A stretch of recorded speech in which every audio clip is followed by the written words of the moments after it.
Hello, I'm Sid Smith, and welcome to this short but hopefully sweet chat about the wonderful world of Frippertronics. Joining me is none other than Discipline Global Mobile's legendary Alex Stormy Monday and the equally legendary Frippertronics expert Mr. Al Okada, who joins us today all the way from Ontario. Is that right? That's correct. That's right. Well, thanks for making it over. Uh, and the reason we're doing this chat is is really to celebrate the appearance of a clutch of Frippertronics concerts, which Robert Fripp undertook in August 1979, touring Canada, appropriately enough, in the usual unconventional venues such as cafes and record stores, and as well as the more regular clubs and theatres. And Robert, for anybody who doesn't know, Robert was doing these concerts, small mobile intelligent unit with one Les Paul and two Revox A77 recorders. And now on the website, on the DGM website, you can find actually a whole bunch of Frippertronics concerts that have already been done. And of course, there's quite a lot of Frippertronics to be found in this lavishly appointed exposures box set. Because, of course, as I say, Robert was touring in support of the Exposure album, Robert's first solo album. And there's links to all of the Frippertronics concert, and indeed this very excellent box set available on the DGM website. I suppose I'd like to start with you, Alex, as somebody who really has has become very intimately acquainted with the Frippertronics concerts, and it's important really to note that this isn't just like sprinkling a bit of audio fairy dust on an audience recording. There's something far more detailed in the process that you embarked on a few years ago. And I wonder if you could just take us through that process, what it Yeah, involves, sure. how it's done. Yeah. Well, I mean, what we tend to do is I sort of with the bootlegs. I mean, what makes them interesting and crucial with these particular shows is because Robert played back the loops that he was creating, or creating the loops in the room and then playing them back and soloing over them. Well, of course, when he had the machines set up as he did, he didn't actually record the solos at the time of the concerts. So a lot of these historically the solos are only on the bootlegs. So when you've got some decent bootleg audio, which Al has been fantastic in sorting out and sort of really compiling all those sort of bootlegs and then sort of sending them on to me, is the fact that that's the shows that in a way are the ones that are really worth sort of, if you like, sort of archiving. And again, Al has sort of he's sort of worked out a lot of which loops were taken from which shows, which again cuts down what I have to do, because all as I need to do is try and find the actual archive quarter-inch reel of tape that Robert would have played in the room on the Revoxes, and then you just basically try and line those up with each other. Well, that sounds easy, except for the fact that if the tape machine that the bootlegger was recording on, if his batteries were low or whatever, then the tape speed's going to be out, the pitch is going to be out, so these recordings need to be repitched. And in fact, even Robert's loops in the first place, he had a vary speed on the Revoxes, so he might not have even been playing them in pitch anyway. I mean, it's only over the years that sort of sort of asking Robert about what sort of keys might you have been playing in, so C sharp minor or A minor or whatever it might be, that you can then get his original loops in pitch, and then you try and get the bootlegs in pitch, and and then line them up against each other. They drift a bit, and you have to do a tiny bit of editing. But basically, you try and do that, and then sometimes within the bootleg, it will go up and down, and you have to sort that out as well. But that's kind of what you do, and then try and EQ get the frequencies of the guitar solos within the bootleg, maybe cut the rest, because that's the bit really we're interested in. Funnily enough, talking with Al recently, we've been sort of emailing. I was saying, "Oh, I'll leave the creation loop out," and he's going, "No, you must leave the creation loop in, because that's the important bit about listening, especially on the bootleg, where you can hear Robert creating." And it's true, actually. I hadn't thought of it like that. And in fact, you can hear him sometimes, even when he's creating a loop.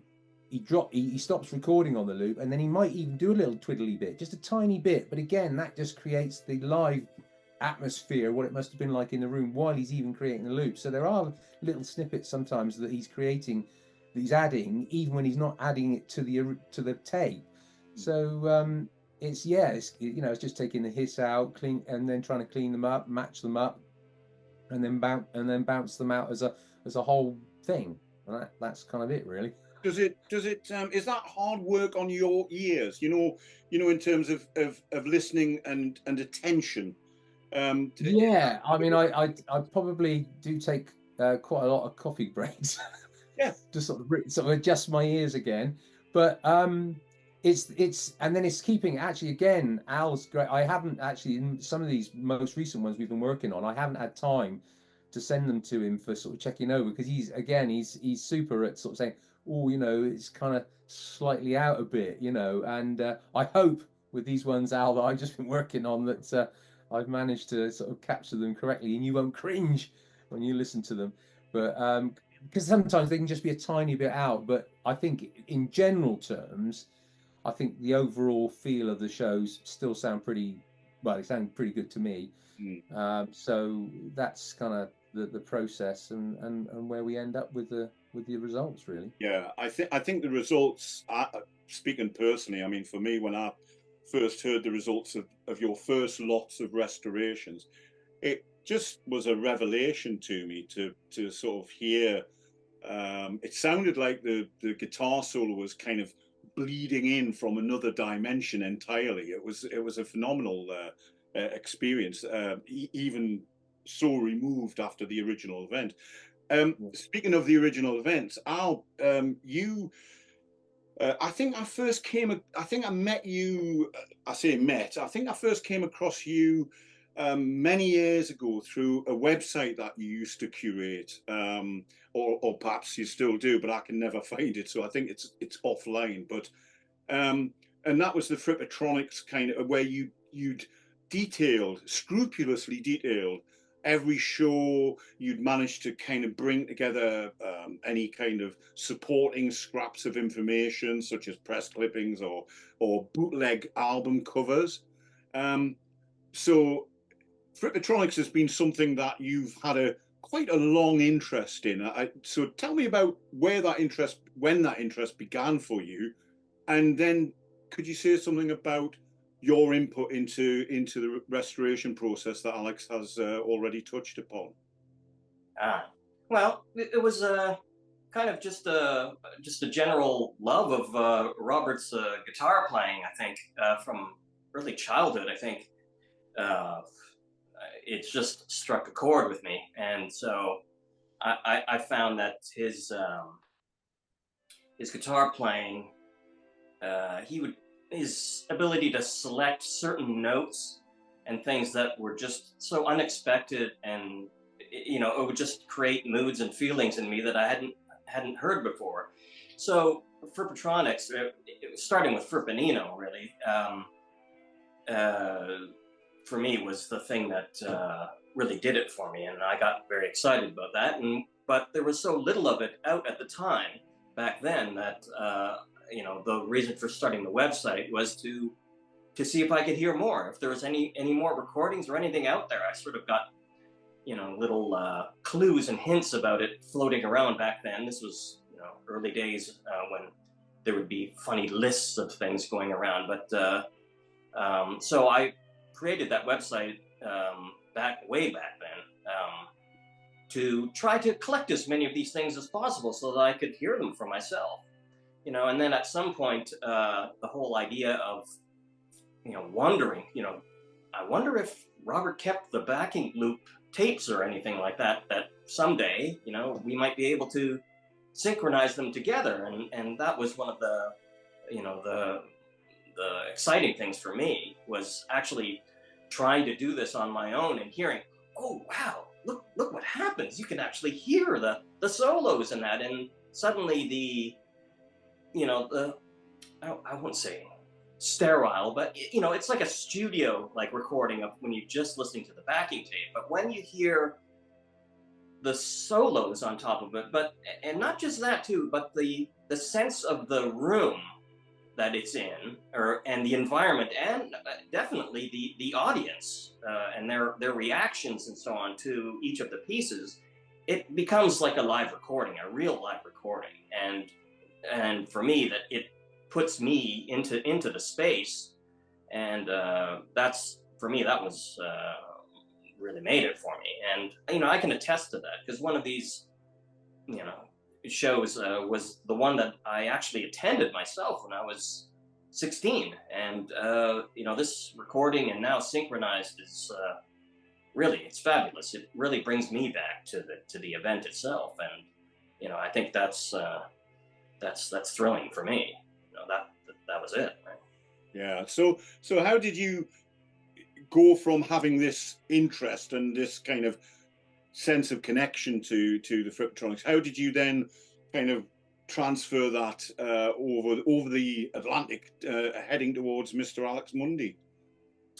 That was a long time ago, and I would just, I can't. It was so long ago, I don't even remember. But I think it was just sending him things like, oh wow, look what this thing that I found, and and I think giving him the idea that synchronizing it would be something that you should try, and sort of encouraging the fact that when you synchronize them together, you get the fidelity of the backing tape, but then all the missing elements just sort of pop into place. And I think he discovered that as well, and it's like a magical thing, which and I just kept communicating, and whenever someone would send me something new, I'd pass it on, sort of thing. And that was really nice. I was unexpected of how many people contributed their recordings, or things that they had found, or or a friend of theirs or something had recorded something. And many of these are unheard by anyone. They just kept it for themselves. I should give a shout out to a few of these people that have helped, in particular Bernard Wong, Steve Behrens, Dave Litvin, Michael Flaherty. All these people have helped me tremendously in gathering it all together. So, yeah. Frippertronics does have this, for anybody lucky enough to have seen Frippertronics like yourself in the flesh. Time and time again, I've come across people, in my various travels over the years, and they talk about Frippertronics gigs in almost, kind of religious conversion terms. It's something that really hits and connects on a very deep level. Yes, I would say so. Yeah, it was an unforgettable experience. Difficult to describe, but the one that I saw in Toronto, I mean, there were a lot of people there. It was quite a large theater, and it was totally silent. Like, you could hear a pin drop in there in between. It was amazing. It was really just a fantastic audience, and I was right up close. It was just fabulous. Yeah. I can definitely say, having listened to all of the concerts that Alex sent me through to provide some quick annotations to, listening to them has been it's always a fascinating experience. You always feel like there's something special going on. I've yet to discover a routine Frippertronics concert. Yeah. There's always something. Sorry, I'll go on. I was just going to say, each show has something special. I mean, it evolved. It was a tour that started one way and ended up in a completely different place by the end. I mean, it's hard to describe, but Yeah, the moods and the way that he actually conducted the show has evolved over that entire tour. It's yeah, Well, quite a No, very in fact, Al, like like you were sort of saying with those shows as they went along, obviously he was beginning to find the loops that he particularly liked to play over, solo over, and obviously which then as we written on the show tracks, it was either it might have been the backing the backing loop which was 1984 or the signified one, and there's all those different ones.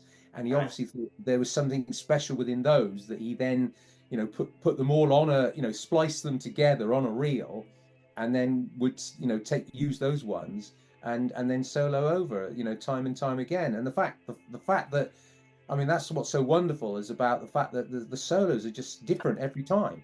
It's not like, oh, I got the same loop so I'll do the same lick. It's like it's different every time, and it's beautiful. And you can just sense sort of the emotion and the passion that's going into creating every note, and that's what sort of, I suppose, gets me. And sort of there's some special moments in this batch of recordings that's now live on the DGM website. I forget, I haven't got a note of it in front of me, but there's one of the gigs where Robert can be heard playing the melody to Starless within one of the Frippertronics gigs, and there's a reaction from the audience who might have been not expecting that. There are plenty of other magic moments, but that's one that stood out for me. What about why? I mean, given the kind of obsessive nature both of Al and yourself, Alex, why do you think these restoration projects are important? Is it like just train spotter nerdy stuff that just wants to get everything nailed down, or is there something else going on in the process of restoring these gigs? Well, I think just taking like the fact that if this music is out there and it's part of Robert's history, and it's just about trying to make the archive as complete as possible. It's an important part of the archive, and being that they're out there, and now there's this sort of the technology to be able to sort of clean these up and make them available. It's just like a whole new part of Robert's sort of back catalogue of performance and everything that just would have otherwise never existed. And I suppose that's what sort of makes it sort of special. This particular section, I think the reason I took it on was because it was, Al had these, particularly the shows that we've used in this one, because the bootlegs were particularly good. That makes it a bit easier to sort of archive, because you've got something good to deal with in the first place.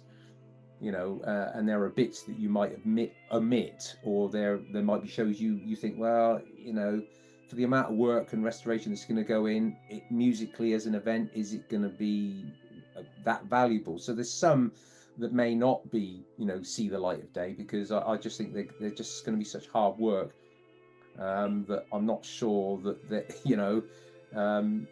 that there's going to be the gain, the musical gain. I mean, it's not, and the pain to go through sort of putting them together, but so that's why this particular section has come together. It's a nice section. There's all on the site there already was a bootleg for, I think, from the 13th of August, and then we had the radio show, which I think was Robert's first recorded performance of Frippertronics, sort of as an event, on a radio show, where he and that's a brilliant recording, because we had that tape in the archive of the whole radio show, and that one's on the archive. So it feels quite nice that we've really tried to make this part of the tour, the Canadian tour, as complete as we possibly can. So that's why it's quite nice to sort of have it as a chunk. And I mean, the other bits will get filled in time. it's just, you know, it's I suppose for me in a way it's nice to jump around the whole of the archive, whether it be King Crimson or Robert's, you know, solo performances or making a Stormy or whatever, just because I guess, yeah, it is the ears and the focus and the fact you might just slowly go mad if you just focus on one thing forever and a day. So it's you know, for me, it's quite nice to be able to jump around the whole of the archive and come up with different bits. So but I wonder, Al, if do you ever reach? Is there a point where, you know, with all of these things being restored in the way they have been, is that it? Is there now just too much Frippertronics for Al Okada? Oh no. For me, it's fantastic. Whenever a new recording is, you know, somebody you know, coughs something up or finds something and sends it to me. What's lovely now is that because of the extensive backing tapes have been you know, digitized now, that it's actually quite quick to hear what it would sound like synchronized, and you know, it really it comes to life. So it's very important that anyone who has anything that's, you know, buried away, to bring it forward, because you know, it completes the picture. So that's what I find very exciting. It's exciting. What does Robert make of all these restorations, Alex, or has he not commented? No, not especially. I know when I was repitching the backing loops for the Exposures box set, I was emailing him initially to sort of say, oh, you know, what about the keys? And then I was sending them, and he said, oh, you know, no, that sounds about right, yeah, or whatever. And then obviously he added specific keys. So, but he's never really commented on specific performances or shows or whatever, one way or the other, really, whether he thought whether it was a, you know, a good restoration job, a bad restoration, or anything. He's just that in that sense, I assume that whatever I do is okay, because I think I'd find out if it wasn't. Yeah, absolutely. You'd know very quickly if it wasn't any good. Point. Yeah. Listen, that's fantastic. Thanks for coming together on Alex from his villa in Tuscany. Behind him. It's not in Tuscany really, but you are really in Toronto, Al. So thank you very much for taking the time and trouble, both of you, for us to come together and celebrate this batch of new concerts. Okay, that's it. Thanks very much now. Bye. Thanks, Al. Bye. Thank you. Bye.